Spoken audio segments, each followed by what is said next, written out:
Prosegue il bel tempo sulle nostre regioni grazie alla presenza dell'alta pressione. Tanto sole ovunque, ma vediamo il dettaglio di mercoledì 14 febbraio. Sul Veneto la nostra grafica ci mostra che sarà una splendida giornata caratterizzata da un ampio soleggiamento. Su tutti i settori della nostra regione il cielo si presenterà quasi del tutto sereno e limpido.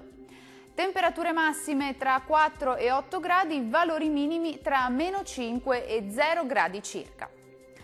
Spostiamoci ora a vedere la situazione del Friuli Venezia Giulia. Anche qui sarà una bellissima giornata all'insegna del sole. Su tutta la nostra regione il cielo si presenterà sereno o al massimo velato, specie sui settori alpini. Le temperature massime saranno comprese tra 6 e 7 gradi, valori minimi oscillanti tra meno 4 e meno 2 gradi.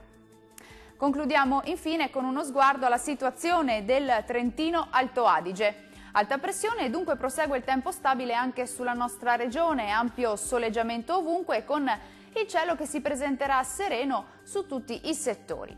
Le temperature massime saranno comprese tra 7 e 9 gradi, minime sotto zero tra meno 3 e meno 2 gradi.